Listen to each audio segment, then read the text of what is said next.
So I'm opening the meeting at 3:31. And first item is to review the minutes of October 15th. And Connie, you want to put the agenda on the screen? Yep, working on it. So this is listed as a draft agenda, mainly because we haven't had agendas before, and I want your feedback on the format. So obviously I included this in the when we sent out the minutes. But we are at the top after call to order to review of the minutes from October 15th. Any questions or comments on the minutes? Well done. Scott, you all set with the minutes? Yep, I'm all set. Okay. I would I move we accept the minutes from the 15th. meeting of October 15th. 15 October. I'd second that. All in favor? Aye. Aye. They are approved. Thank you, Amy. Next, review and tentative finalization of budgets reviewed at our last meeting. Any additional questions from the Budget Committee? Nothing for me. Scott? Nope. Shannon? Good. Okay, I have none either, but I have reviewed the entire budget, and I'm going to really focus on the warrant articles because a 10% increase scares the heck out of me. It makes me want to move. So, Yep. just for the record. Okay, next. So we're all set with that block of items. May I just ask, Mr. Chair? This table that you see in the agenda, it won't be this lengthy in future meetings. Usually it'll be one line per department. But is this kind of what we had in mind in terms of reviewing the aggregate sections of the budget for kind of tentative finalization? I think it's great. Okay. Any other comments? I'm seeing nods. All right. Scott shaking his head. Nope, I'm fine. Number 4, Mr. Chair. Okay, number 4, planning budget. In our binders, section 12. Vanessa. Does anybody have questions for Vanessa? I do. Do you want to start with the questions that we already asked? Just as a procedural matter. Did you relay my question? I relayed 2 questions from you, or 2 questions in general. The first question was the question Scott had about revenue and the cost share of developer costs and the expenditures in the department. And Peter had asked a question midstream this week about the budget narrative and one of the columns. One of the columns was titled 2024 remaining, and it was unclear what that data was, what date it was, et cetera. Okay. So do you want to start with those questions? Yes, please. That would be great. Yeah, so I guess I'll answer the first question first in reference to the narrative. It said, why was it dated September 12th was the question that I got received, and that's when I submitted it. I was using the figures, I guess technically it'd be July 1st, but I worked off my spreadsheet of June 30th, 2024. And which...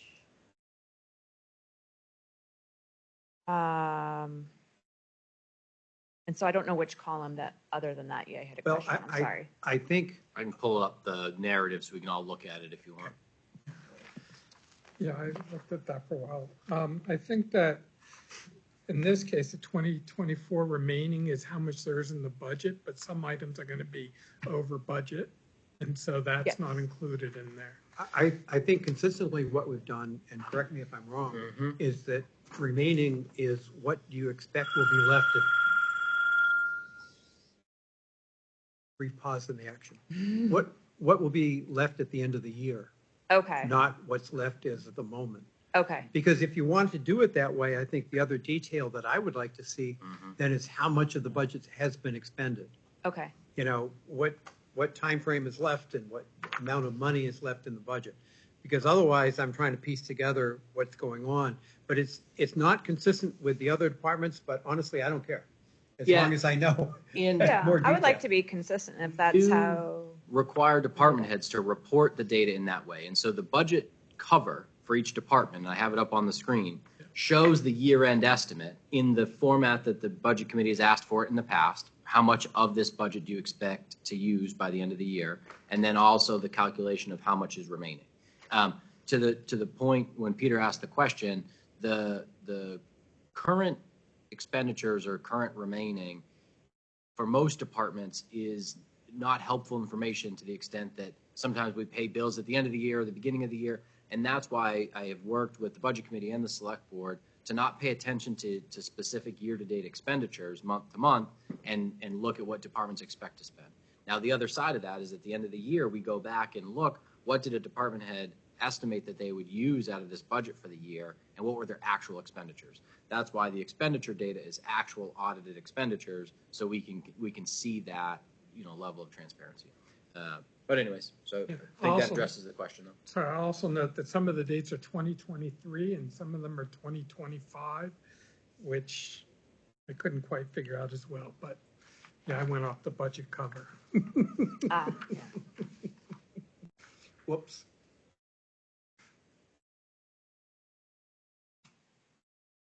But I'm assuming those are all consistent as half year. Yeah, so Remaining? I see the one that Scott pointed out, was like land use, education, outreach. We haven't used that for years. So that's, I don't know if it was the 2023, 2024. That was my clerk error for that. Let's not deliberate on it. Yeah, that, We ready to move to the second question about revenues and kind of analysis of that? Yeah, and I did have another comment that I want to address, but please go ahead. okay, the question was, relayed to me, was to look at what our revenue is that we receive from our land use applications. At least from the last few years, and compare it with our expenses. So I'm not sure what necessarily that the committee is looking for. I know that in one of the RSAs, it says that some of it can be used as part of your budgeting for staff time. I know that's not to compare departments. I know the building department relies heavily on that. Was that statutory reference? Do you have it? We can look it up. I just didn't know if you had it right in front of you. We'll get it in a minute. No, but I can get it to you. And the also questions like what other communities do. I reached out to the state and a few communities that responded back to me. They do talk about what their revenue is, but they don't count on that as they all come out of the operating budget because it's based, I mean, what if, God forbid, another COVIDs or something happens and there's no development? Our department does more than just the land use applications, and that's where our revenue comes from. But like for myself, I do a lot of construction oversight and answering other questions, CIP, that sort of thing that's not encompassed in the land use fees. From the state, they said that very few municipalities bring enough revenue in. That's why they don't want to depend on that as part of their budgeting process. Many land use boards do collect fees as I was also referred to talk to NHMA, Catherine Heck, about whether towns and cities fund their departments from applications, specifically if there's specific towns that you want to look at. Just to interject, to be Question. Yeah, to be clear, the committee wasn't with the budgeting scheme in New Hampshire. All of the revenue that's collected is just offsetting revenue. Yeah. So, right, in the building department, none of those actual dollars that come in are used to fund the positions or the operations of the department. It's just offsetting revenue. Mm-hmm. What it does is it's used as a benchmark to say it costs us $220,000 to operate this department. Every year we should be looking at our fees, and we have targeted about 75 to 85% of that department to be funded by fees. Now, certainly as fluctuations in building activity happen, that changes, but on a year-to-year basis, like last year, we increased the fees to meet that target. Mm-hmm. I think what the committee's looking for is what are we at right now? So revenue versus expenditures. So what does it cost to run the department in a year? What have we brought in for a year for the last 3 years? I know you have that data. So I do. Give us that in a second. And then what do other communities do? So are they targeting 50% or 75% or 25%? And how is their fee structured in order to accomplish that?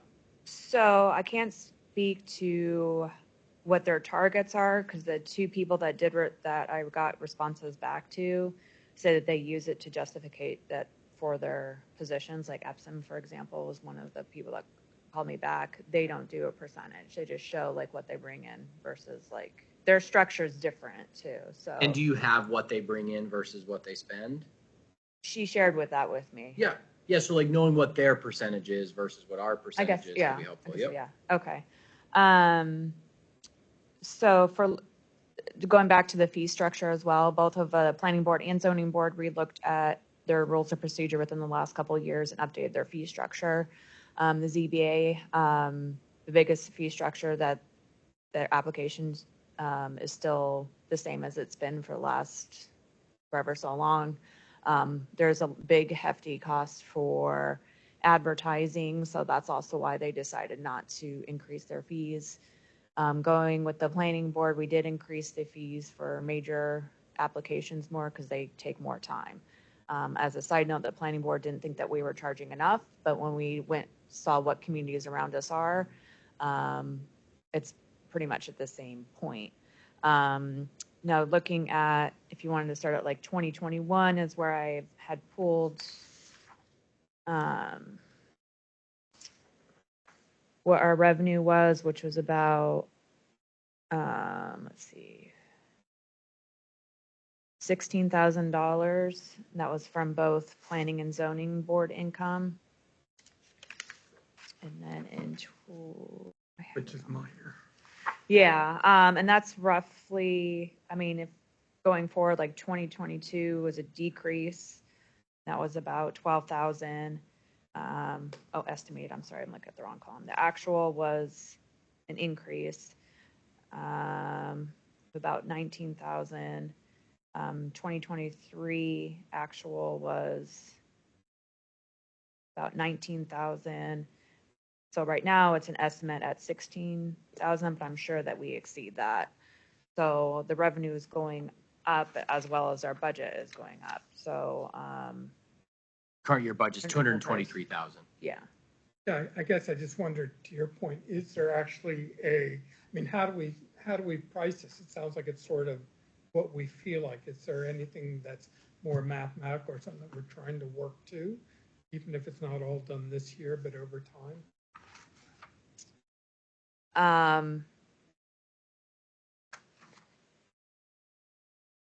I guess I don't understand like your question. Do we feel like we're charging enough? That's up to the role of the land use board to set those fees. There was a big discussion that we aren't.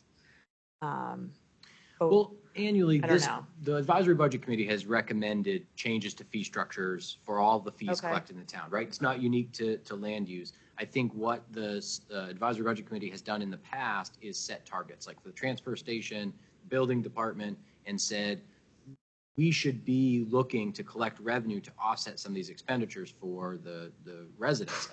A political argument is that the residents, the general resident, shouldn't be paying, subsidizing what it costs when a site plan review or subdivision application comes in. Those costs, the staff time it takes to do that, should be recovered in the fees. I'm not saying that's what this board is saying specifically, but could be. That's what I'm advocating. Yeah. And so there are communities that do that. So you mentioned that there was an analysis the last time the planning board updated their rules of procedures, and a review was done of what area communities have for a fee structure. Mm-hmm. Do you have a report on that could be shared with this group so they could have some awareness of how other communities are recovering those costs? I'd have to go back and look at our meeting minutes, but I'm sure that we have something. That might be helpful. Yeah. And then percentages, did you say you had numbers from Epsom, what they collected in revenue versus what their expenditures were? Just Yes, to compare I just our didn't have that 8.5%? with me right now. Oh, okay. I can get my computer and pull it up, but I don't want to waste time, but I can get that to you. But certainly any engineering costs are paid by the applicant. Right? Correct. So our, the only time it's not, I guess I would say, is sometimes I have a question for the engineer that might be related to a project that's not being currently funded, but that goes to the consultant. But any review fees, like we have a technical review group that we implemented this year to have all of our major applications at first reviewed by the engineer, and then any engineering reviews that that that company is doing is all offset by the applicant as well. If there's any like legal review fees that the board agrees to that they want the applicant to do, usually it's like homeowners association kind of reviews.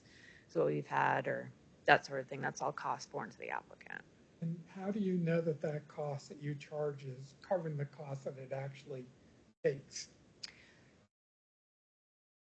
So it's hard to estimate sometimes because a application that you think would be like a major subdivision we've had recently that would, If you choose look my on words carefully, but high level brushstroke. You know, would be yeah, something it does not cover Barbara and I's hourly fee. So she prepares a lot of all the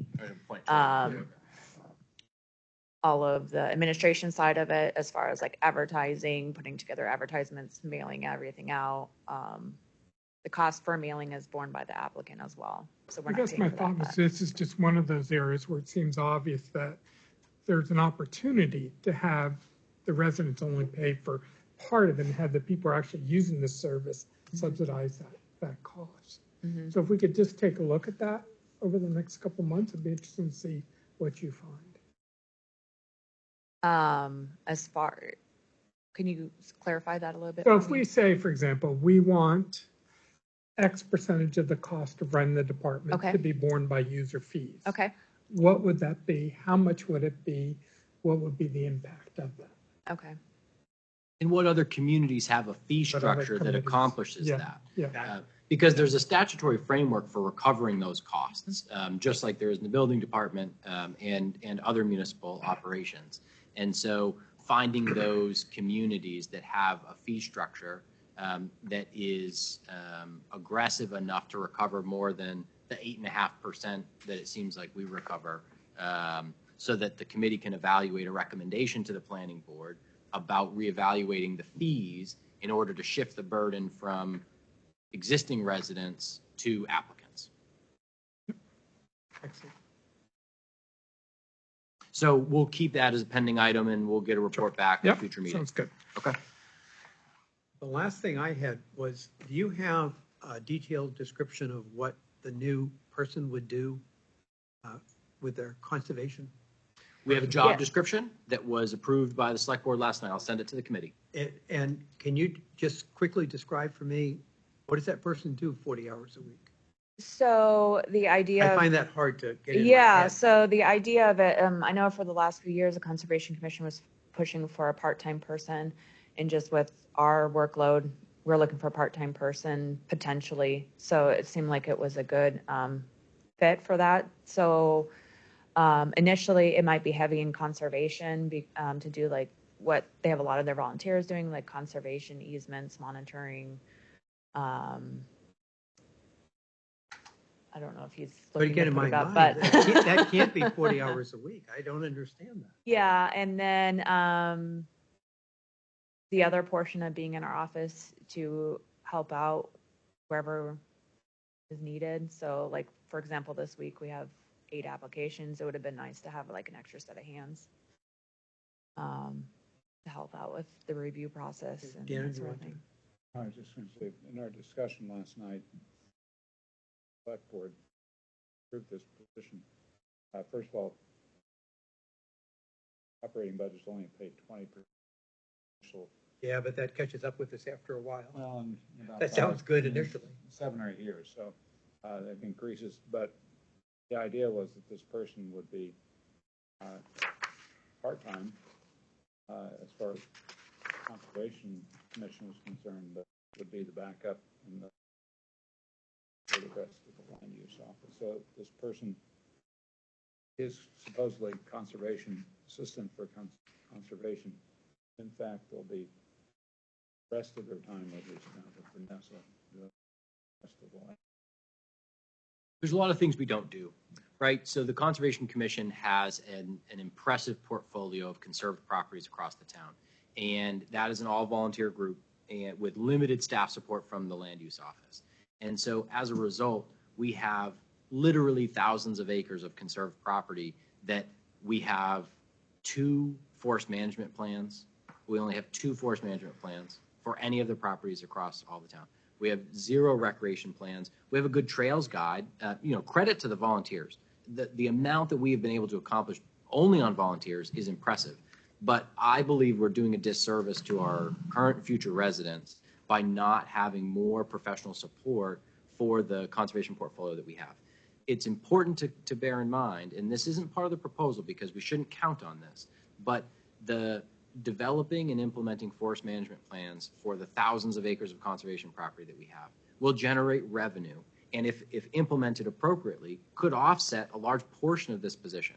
Not to mention professional staff support for pursuing grants. Conservation Commission has done a great job securing grants to add to the conservation portfolio, but having support in a position that can recover administrative fees is a huge benefit to that.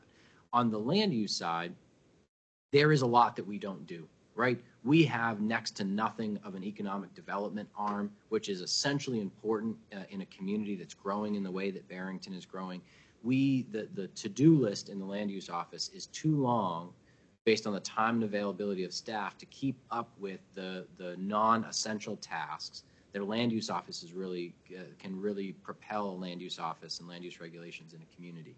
And so the hope in having a cost share with the Conservation Fund, where it's funded 80% from the Conservation Fund in the first 2 years, and then a slow transition into the operating budget, is that we would be able to share the addition of this FTE, and full-time FTE, where some weeks they'll be spending all of their time on conservation activities, walking conservation easements that have to be reported out every 2 years, preparing those conservation easement reports, working with contractors to develop forest management plans and implement those plans.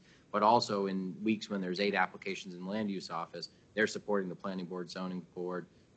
The select board added to the essential position functions to become certified in GIS technologies so that we can not rely on Stratford Regional Planning to be able to do the mapping and data analysis that we have become more reliant on in recent years. So that's the pitch. Who does the person report to? The planner. I understood to you. Okay. And the select board added, as kind of a procedure last night to make sure that the planner would meet quarterly with the Conservation Commission chair in order to have a feedback loop on the work that they do for conservation. It's kind of problematic having a staff member report to an appointed volunteer.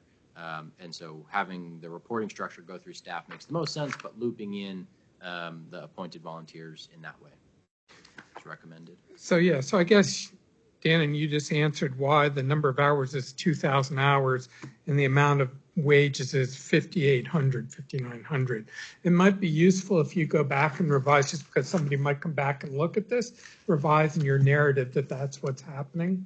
Because right now there's no sort of way to dissect that and understand it. So make it clear that it's a July hire. So it's only a position that will be in place for 50% of the budget year, and that it's 20% funded by the operating budget, 80% funded by the Conservation Commission. And the Conservation Commission approved that funding plan, as did the Select Board. So that's attached to the Just where somebody will come in, during the voting process and look at this. It'd be nice to know. Are there prerequisites for the job? And is the job description now posted? No, job description won't be posted until after the budget passes. This is conditioned on budget approval. Okay. Nothing we're going to rush into. We're going to attach the job description with the knowledge, skills, and abilities, minimum qualifications for the job, to the minutes. Okay, thanks. But Peter, it sounds like the cost has already been incurred by the select board essentially, so. Doesn't mean I have to like it. Yeah, it doesn't mean you have to like it. No, definitely not. You will like it. Yes, sir. Okay. So I was interested because you also say that, well, let me just come back here. Where is it? Your consultants, you've decreased by $5,000 this year, but yet you say that we're going to be using more consultants. Is there a disconnect there? Or is that actually what you think we're going to spend?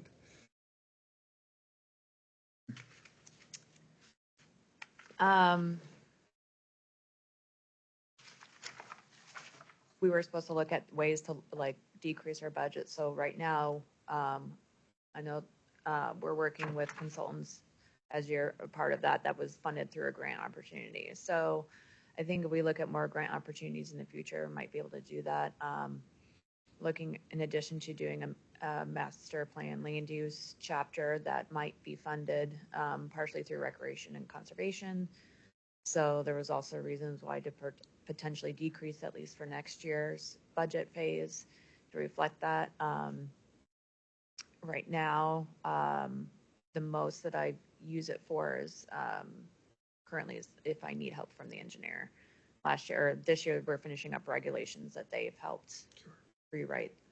So Okay, I just that's- wanted to confirm. I mean, that's why the decrease for this year and the future years. Do I feel like it's a fair figure? No, if we were pursuing something that already didn't have grant funds associated with it or other, I don't know the right word is, but pots of money that could be potentially used to further things, but. Okay, are we all set? Any other questions or comments? Thank you, Vanessa. I do have one question, not necessarily on this, but the benefits seem to vary considerably from department to department. Sometimes it's, 10, 14%, other times it's 40%. What causes that? Yep, excellent question. If you, chapter 3 of your budget binder is wages and benefits, details of wages and benefits. I'll pull up on the screen, but the most important document in that chapter is the wage and benefit assumptions. And so I'm going to chapter 3. This is going to be the third document, not necessarily the third page. First ones might be multiple pages. But what this document shows is the suite of benefits and their associated costs for the employer and potentially the employee. And just, starting at the top, there's some assumptions about pay plan step allowance and cost of living adjustment, which we'll talk about later. The percentage of split in when the wage increases would go into effect. They've traditionally been in April, which is, we budget for 75% at that rate, 25% at the prior rate. The second largest benefit cost is for retirement.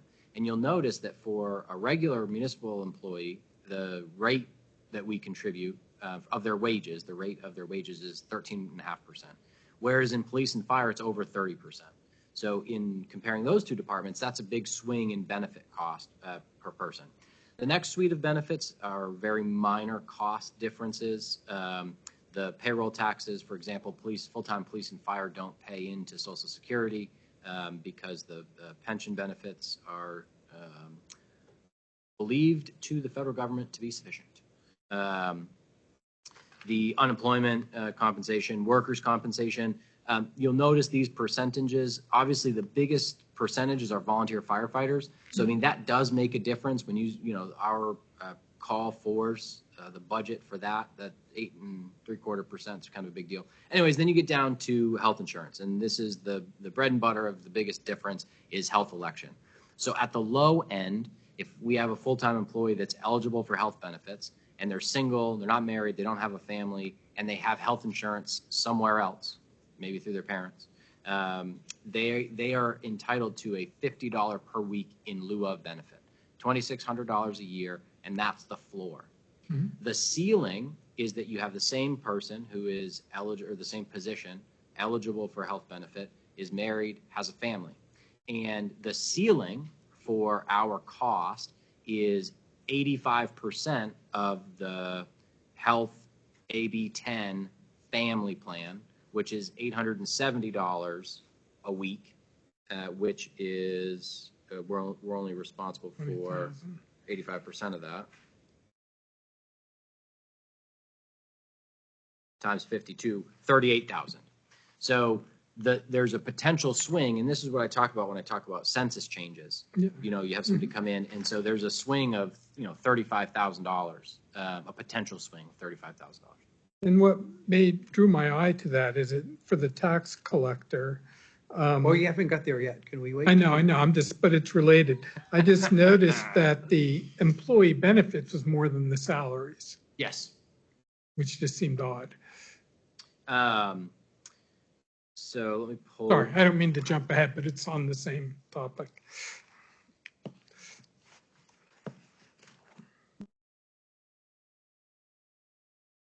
Or it's close to more. We have to keep in mind is that the wage lines are not there are individual budget numbers, account numbers, for different classifications of staff members in a department. So since we're still on planning, aren't we, Peter? I hope so. Okay. Sorry, we'll come back So to we'll it. pull up planning Yes. because we can make the case there as well. But if you look, the town planner as a salaried employee is paid for out of 01, 4190, 01, 4110. The salary lines ending in 4110, or the wage lines ending in 4110 are for salary wages. The full-time administrative assistant is paid out of 4111, which is the full-time hourly code within a department. So in tax, for example, you would add up those multiple wage lines and compare it to the benefits line, which is in aggregate. And in that case, there is more in wages than there are in benefits. But we do pay, their benefits are expensive. It just seemed unusually high for them. Okay. Yep. Anything else on planning and land use, Scott? No, All I'm right. good with that. Moving right along. Yes, please. Thank you, Vanessa. Thank you, Vanessa. That's-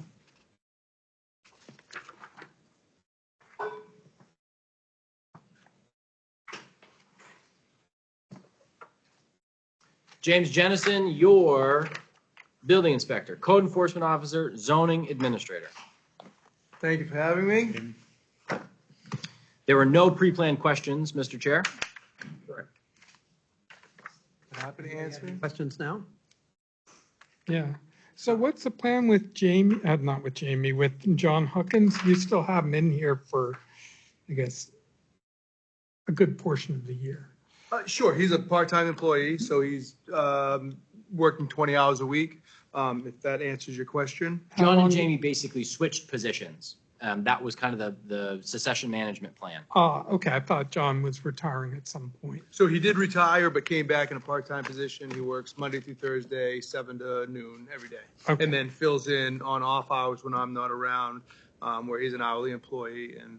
Yep, okay. And we do have, just for everybody's knowledge, we do have hired another part-timer that starts November 4th, I believe. So that was all kind of put in the budget last time, planning for this and this. And is that scheduled afternoons or something different than John? We're trying a 2 7-hour, Monday, Tuesday, half a day Wednesday. So there's some overlap for training, and then once he gets up to speed, we're going to look at what works best for the department as far as coverage. So it's in transition. Yeah. Part of the motivation when we proposed the additional 20-hour half of an FTE in the 2024 budget is to be able to cash in on John Huckins' institutional knowledge. And the only way we can do that is to have overlap. So there will be a number of hours, especially in the beginning, where all three of them, or at least, that will be in the office at the same time for that benefit. And so, yeah, that was I part think of the that's plan. good planning. Yep. And I guess John is going to be with us forever as of today. So there's no transition plan per se. There's no end date, but I will say that there is a transition plan. Our hope is that eventually we will consolidate those part-time positions into a full-time position. That was the plan when we asked for an additional half of an FTE. There's no date tied to that. We don't have an expectation that will happen next year or in 5 years. Right. But as we progress the staffing of the department, that's the goal. Okay. Would that then assume that John's leaving? He John? generalizes a 2 to 3 year time frame, but he, as long as he has time, he likes coming to work still, and as long as he has enough spare time to do his home projects, he still likes coming to work. So I can see him staying longer. It all depends on if travel is in his future, those types of decisions he'll make, down the road. But 2 to 3 years is kind of what he keeps mentioning, but it's always 2 to 3 years, even if it's months later. So that 2 to 3 years never shortens up. Is it more advantageous to the town to have two part-timers rather than one full-timer to replace this? It may be, depending on the circumstances. Now, generally speaking, a full-time position is more attractive to retain an employee because of the associated benefits. That said, there are people that specifically look for part-time work. And, John Huckins is a perfect example. He won't take issue with me sharing this, but he wasn't interested in continuing to work full-time. He wanted to be able to spend more time working on his projects, working on his house. And so a part-time position is attractive to him. And the town's position at the moment is that we're happy to have him as long as he's willing to stay around. He has tremendous amount of institutional knowledge, excellent certifications that the town benefits from every day. And so certainly any staffing and employment decisions that we would make would be based on the staffing availability at the time. So the gentleman that we hired starting on November 4th, I don't know this, but let's assume that he is only interested in working part-time. And if and when John's ready to retire, if the gentleman starting on November 4th continues to only want to work part-time, doesn't want to transition to full-time, we would absolutely look at hiring, finding another part-time individual. So we'll make those decisions that are kind of most appropriate at the time. But part of the plan, if the staffing circumstances are appropriate, would be to consolidate to full-time positions. And just to add, going through the process of finding a part-time person, it's difficult because you most of the time need to find someone that's retired and already has benefits lined up because there's no benefit package with a part-time. And so that's will be the same situation in the future. We'll have to see what the pool presents as far as what our opportunities are to hire. But if you're interested, retire law enforcement is a fantastic gateway drug to becoming code enforcement part-time in retirement. Keep that in mind. Yeah, okay, thanks. So they lose. Huh. Pros and cons. Okay. I certainly concur that John is a tremendous asset, given his knowledge, and I'm sure Jamie still benefits from him being around. Absolutely. So I'm pleased he's here. Yeah, me too. Big shoes to fill, but I will tell you that Jamie has filled those shoes in leadership role, dealing with residents, and his experience at planning board chair, understanding the way the town operates has You're been doing a helpful for great that. job. We're in a good position in that department. I'm very proud. Any other questions or comments? No. Okay, thank you, Jamie. Thank you very much. Badge of honor, 10-minute trip to the budget committee first time around. So far, first. Hello. Crystal Murky, our tax collector, for the first time. She came before us last year as a deputy alongside Linda Markowitz. She was her understudy, and she has spread her wings into the tax collector and finance officer role as of about April. Thank you for stepping up. There were no prearranged questions. Fairly straightforward budget. Department budget. Yeah. Go me. But the most important one, arguably. Any questions or comments for, No. Already answered. all set? A new record. Yeah. Thank you, Crystal. You're going to lose your bet, Jay. Hold your breath. Unless we really gang up on Kim. Yes, there were no prearranged questions here either. I will point out that the select board, as a policy decision, chose to fund some of the originally proposed expenditures from the 2025 budget, which this group did not see, out of available funds in the 2024 budget, the incident fund, so that we didn't have to budget for those in 2025. So we have the new ballot counting machines in the ordering process. And we're installing some new equipment to properly secure the ballots following an election. And so those were original proposals in the 2025 budget that Amy and I were able to work with Kim and find a suitable alternative, get support from the select board. Excellent. Thank God you don't live in Arizona. They're having to provide protection for poll workers and things. Yeah. Oh, you got to be green, Kim. You're green. So George will be there, basically. Yep. Yeah. And obviously only one election next year. So you don't see a big change in the budget because the select board in 2024 chose to use ARPA funds to cover the additional costs so that the budget didn't go up and then come back down. And so it's just kind of staying down.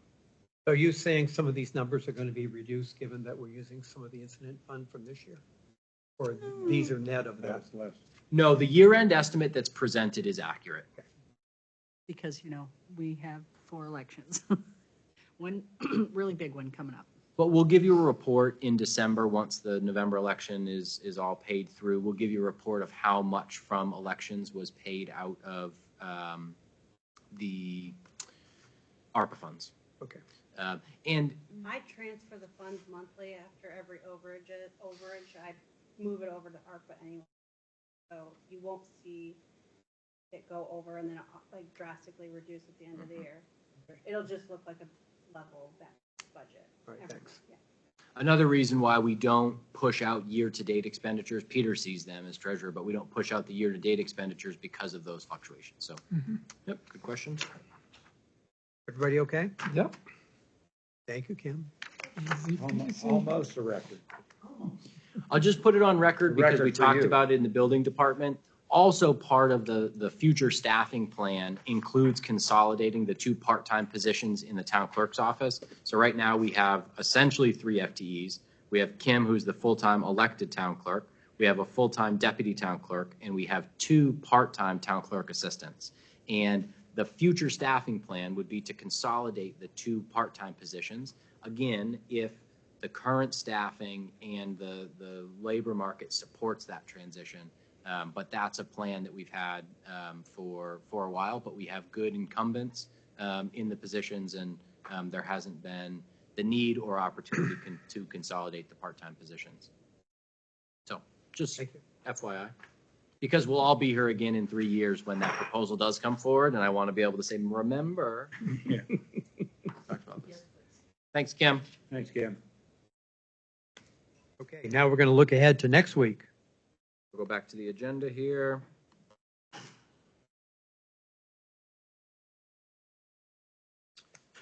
Questions and presentation expectations for October 29th, which I'd shared with Peter and Amy. I will not be here for that meeting. I have a Strengthening Families Summit in Concord. The select board set as a strategic planning goal this year to find ways to focus on supporting childcare in the community. And Donna Masucci, who owns and operates a childcare facility in Barrington and helps support a lot of childcare related initiatives, said that I needed to attend this Strengthening Families Summit.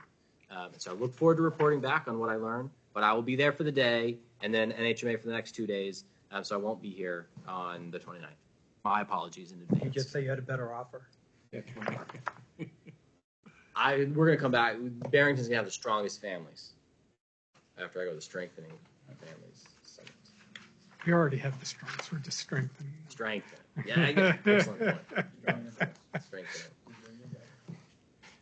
So I had a bunch of questions. Yes. I can start. So the police were hiring somebody. It didn't talk about additional cruiser. So I'd like to know if and when we plan to buy that and how. We had that list. I don't know if it's included in the schedule or not. We don't have one-for-one cruisers for staff. I'll let the Yeah. minutes reflect the question and let the chief answer Yeah, the question. yeah. But Okay. For the rec, if I can go down. Well, Let's anybody have stay any on- question let's about stay on police? Anything for police, Bill? Nothing? Peter, please. Well, again, I'm just not sure that I had an explanation that I liked relative to wages and benefits. Yep. I'm assuming that's because of new person? The increase in wages and benefits? Yeah. So, yeah, some of that is born from, we're adding a patrol officer, so there will be associated benefit costs. Granted, that's only budgeted at 50% of the year.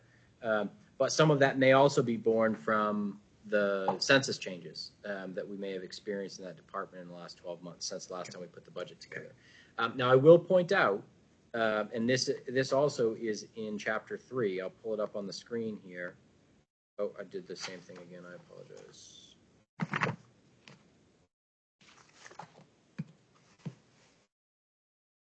So if you go in Chapter 3, one of the other really valuable documents in this budget binder is the summary of wage and benefit impacts. And so what that gives you is for those new things in the budget, which let's look at police, 1 full-time patrol officer, July start, we're able to see that the wages account for 29,143, the benefits account for 31,167. The 2025 budget impact is just over 30,000, or 60,000, excuse me. We have to keep in mind that there's an additional 60,000 which will be brought into the 2026 budget because we'll be budgeting it for a full year.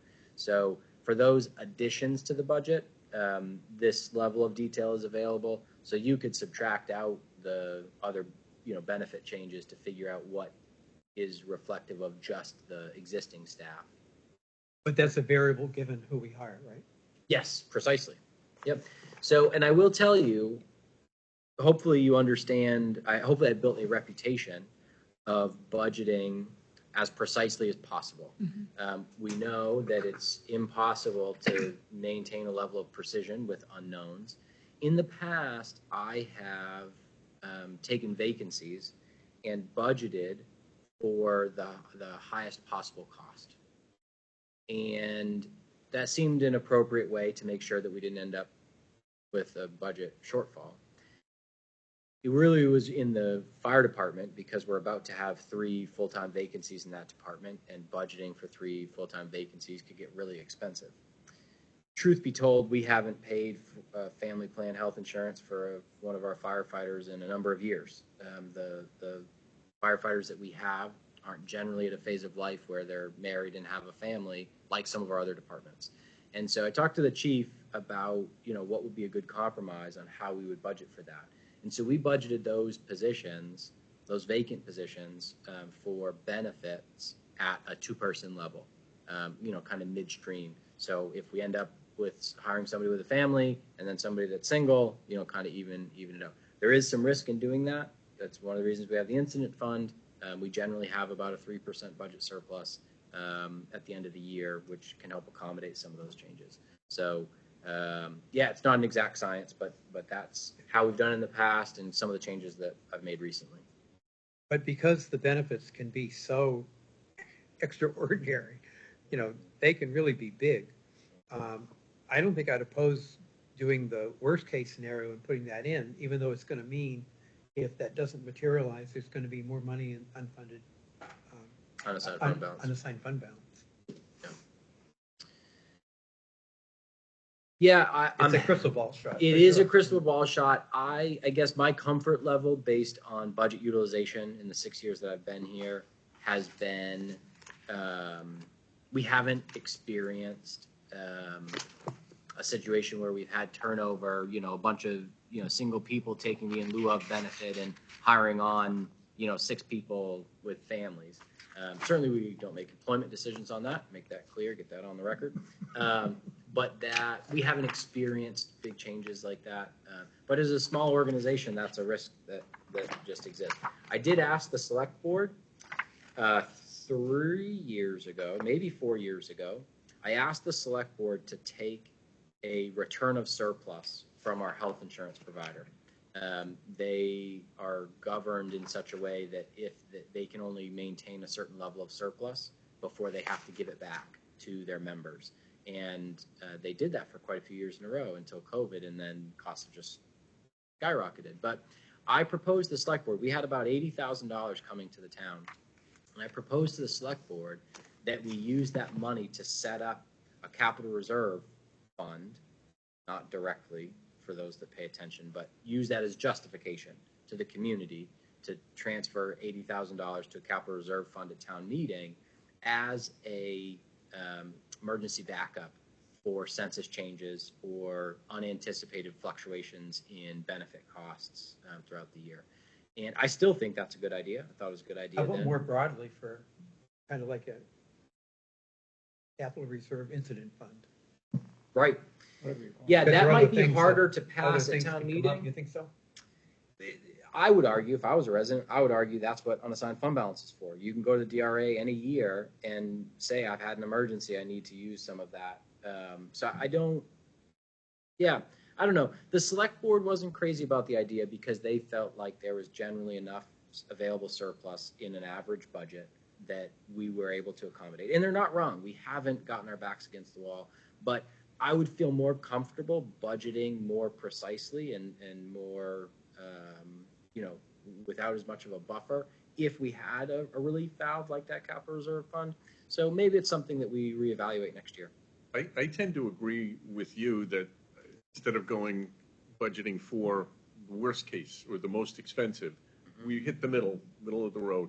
And my thinking was, okay, yeah, that's what we have unassigned fund balance for. So if we do come into a situation where we miss the boat in the 3%, we need the money, we can go to DRA rather than setting up another account, doing that. Yeah. That would be my thought. Shoot for the middle.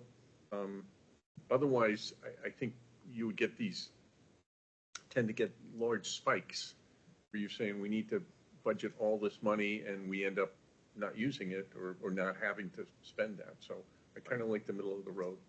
And to be clear, I don't do that for every department. Fire department was easy because, like I said, we haven't run into a situation where we've had a lot of employees taking family health insurance plans.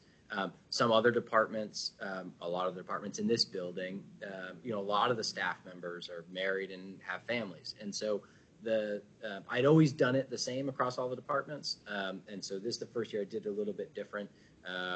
But yeah, I feel very comfortable. The town has 13.5% of our regular general fund operating expenditures and unassigned fund balance. It's $5 million. Our target is 12.5%.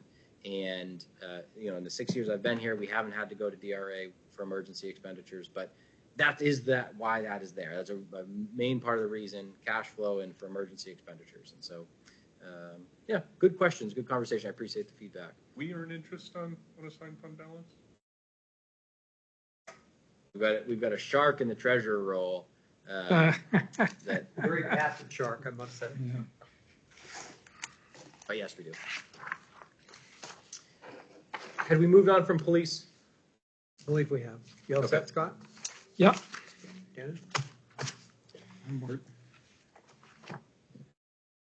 Recreation was next. Oh, I want to back up the police just for one moment. It'll only take a second. No, the chairman went on. You're out of order. Point of order, Vice Chair, the gavel, please. point of orders. I was wondering how much is the objective of getting into the police equipment capital reserve? Again, I'm looking at some of the trust funds and thinking, what's our objective? How high do we really think we want to go?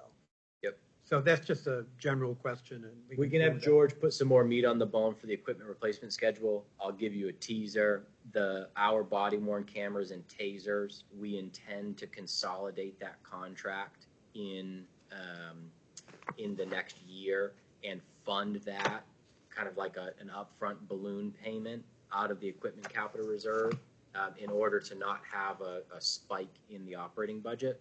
And so the current funding level, proposed contribution, and anticipated future contributions do line up with their equipment replacement schedule, but we'll ask George to put a little more meat on the bone to give you that confidence. Thank you. Mm-hmm. Okay, now I'm all set. Sorry.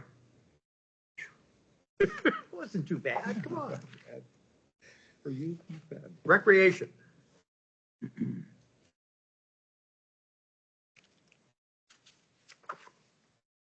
Okay, I'll go first. Please. So there's a new warrant article, which I Yes. understand. The question that I have, and don't need answered today, is sort of what parks are we talking about?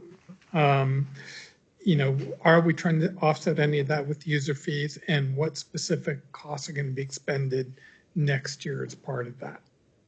Yep, excellent question. So the second half of that question, information is already available. If you go to the Park Maintenance Capital Reserve Plan, you'll see a 2025 to 2030. This will be the last document in that chapter. Yes, I saw that. Yep. So this is the plan for that capital reserve fund. Now you'll notice that there's $450 more in planned expenditures than there are the proposal into the capital reserve. Traditionally, these costs have been borne from the recreation revolving fund. And as we have expanded our park portfolio, it became apparent that there's a need to kind of maintain these parks for the good of the community, not using money from summer camp revenue and before and after care revenue. And so giving the community some skin in the game to maintain these parks, not because there's an offsetting revenue source, but because having parks is right for the community. So it is absolutely a policy shift from how we have accomplished this in the past. I will note that for the town center, for example, the maintenance, some of the maintenance and improvement activities in the town center are paid for with tax increment financing. That the special district down there for that purpose.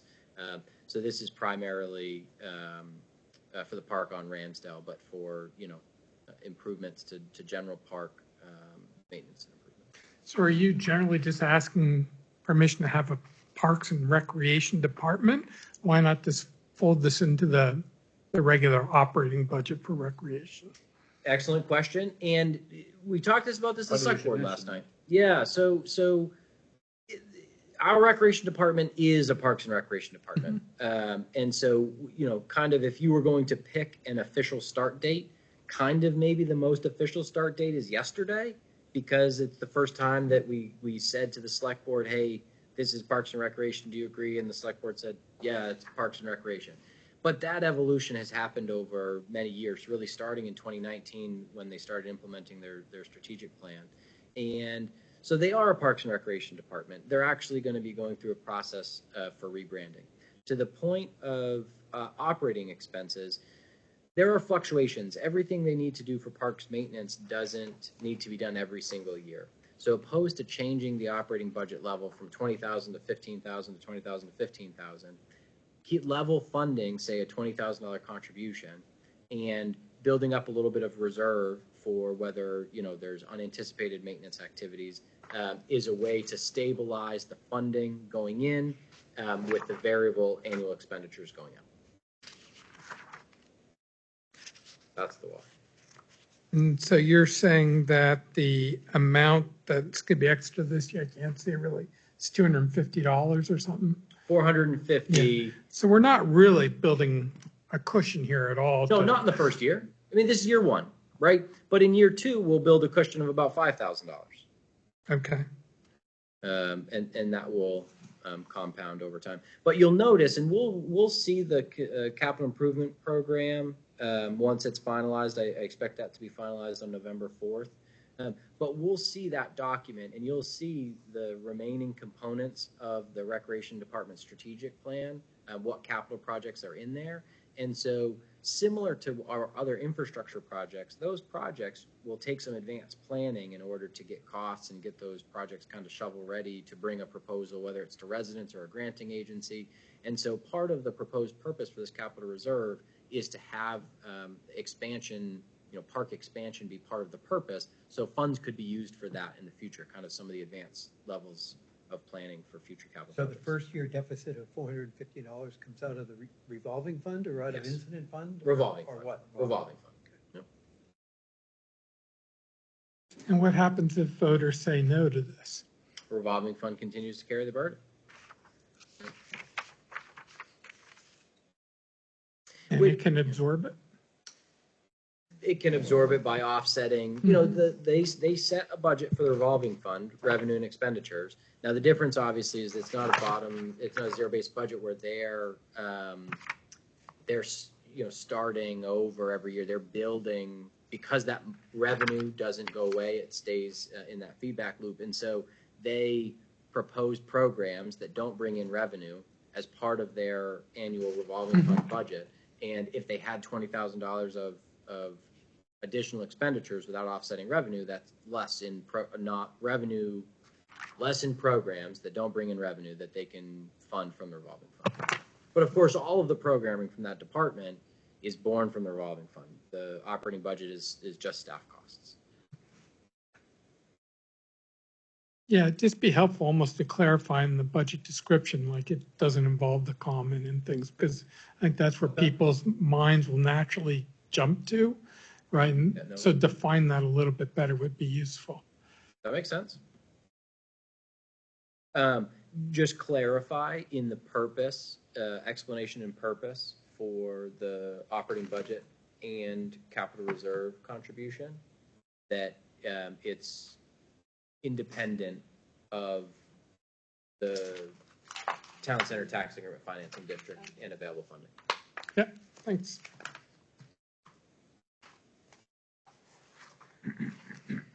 Is that recreation? I think so. Library. Be fun. Nah. I talked to the library trustee chair today, and I told her that this group would be looking for an accounting of those specific components, not just the bond, but those other components, cost components of moving into the new building. So that will be a question, kind of one of the advanced questions for the library, is to prepare just a summary of additional costs because of the new library, what the expected costs in 2025 are and 2026, because remember, they're only budgeting those costs for 50% of the year because they're moving in, say, June or July. So In the narrative, it also talked about how some of those costs have been moved from I guess, the general account that you managed over to a library-specific account. I haven't seen any decrease in the. yeah, that would be would be a misexplanation. So there's no expenditures to move because the space that they're leaving isn't going away. So we have all of the same operating costs at that facility that we did before. We're adding a facility to our campus. And so those are just additional costs. Now, there was a question about whether those additional utility costs, things like electrical and heating fuel and generator maintenance costs and all the rest, on whether phones and internet, those should be budgeted for in the general government buildings budget like they are for all the other town facilities. But the library is different with an elected set of library trustees, and the language in state statute for library budgeting indicates that the library budget should be reflective of what it takes to operate the library. And we can't split out all of the costs, right? There's a component of financial administration and human resources administration that we don't parse out into the library budget. But some costs are very easy to do so with. We get electric bills. We're going to get electric bills for that building. The generator maintenance costs for that building are going to be clear. The pest control, the internet service, the phone service. And so all of those are in the library budget specifically. And that is unique department by department to the library compared to all of the departments because they're statutorily unique. And so that, that's some of the background on that. The library trustees and select board are working to update a memorandum of understanding, which kind of clearly defines these items. And so I expect that is probably a couple months from being finalized, but it's in progress. Right. But as of right now, there's agreement between the trustees and the select board that they will budget for those costs. Okay. Yeah, not much for cost savings because we're still using the space. Right. But the library didn't actually pay for utilities in their current place? Correct. Okay. So when they show the full cost, it's going to be somewhat of it's going to show more than, maybe, it's going to show a bigger cost increase than actually there was because there was already some costs already that they were incurred in their current building. I think it depends on your perspective. What I heard during the library proposal process, and a lot from this group, is that you can't use as offsetting costs the operating costs of the existing building because that's not going anywhere. So you can't say that if it costs $12,000 in utilities to operate the new building and subtract out the approximately $6,000 in operating costs for the current building, because we still have to pay that. The community still has to pay that. And so I have generally, and the trustees and I, in the proposal going to voters last year, prepared an estimate for what those additional costs would be. And we did not deduct out any of the existing operating costs. Okay. It was just an addition because we're still going to be paying those costs. Now, truth be told, that we're not going to duplicate the internet. We're not going to maintain duplicated internet services at the recreation library building. The phone services that are at the library now, we won't be having all those phones, all those extra phones. So there will be some slight cost savings, but the big ones are just additional. Okay. That's it for me. The capital reserve funds, again, is there in anticipation of how those funds are going to be spent? Through half the year, they had almost $13,000, and they're asking for another 3,000. So is that all going to get absorbed in the new building, or exactly what is the plan?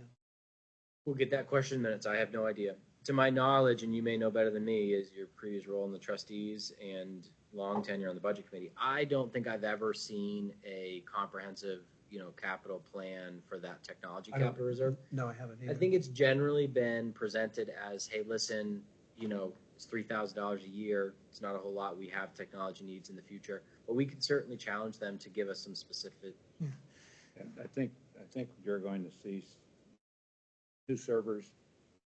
Part of the discussion we had at the trustees.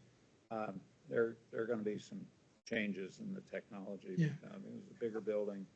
Yeah, and I heard that they're going to have new systems as well that they need to upgrade in the future, not related to the move, but in general. And I agree with your comment, it's really inconsequential, it's so small. Yeah. But I'm just wondering, again, I'm just looking at how much we're accumulating money and wondering why.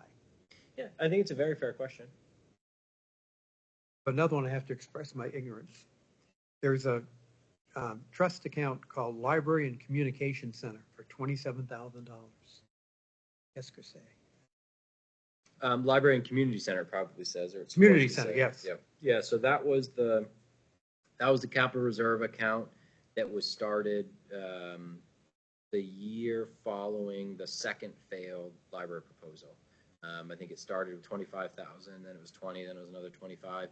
They used that money for some of the redesign, and kind of drawing a blank. Correct me if I'm wrong. I believe the select board agreed to use all of that to reduce the bond cost. I have it as one of my funding Right. sources. So that balance will be drawn down to zero, paying bills on the new That was the building. nature of my question. Thank you. A lot of expenses like they reupholster all the chairs rather than buying new chairs. They're going to reupholster. That's even going to cost $7,500. Been in that movie, it's not cheap. Exactly. But the important point, and I just want to reiterate it, is that $25,000 of remaining balance is not adding to the library renovation budget. It is a reduction in what we needed to bond because we had other funding, just like the foundation money that was committed. The only Which I hope appears someday. The only components of that library project where funds will be in addition to are the additional donations that they've received following, I forget, some date in June, a select board meeting. The foundation presented the select board with, this is what we have for cash on hand right now. And the select board said, okay, deal. We will take that as the final donation number. We'll set our bond amount based on that revenue and the capital reserve. And then the foundation has continued to fundraise and pursue grants.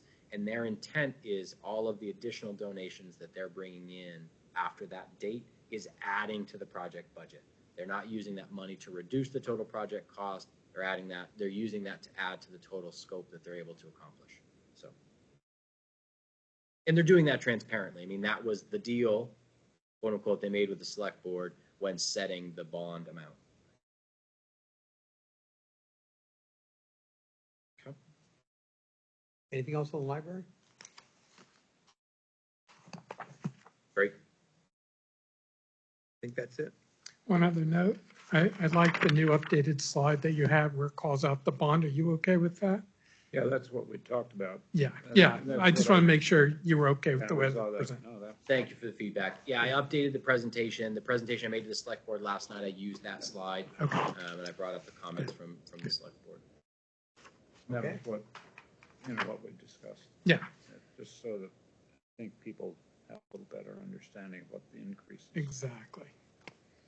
I have an email drafted to the advisory budget committee, but at their meeting last night, the select board reviewed the step allowance and cost of living adjustment, and they affirmed what is already in the budget in budgeting for a step progression for eligible employees and a 3% cost of living adjustment.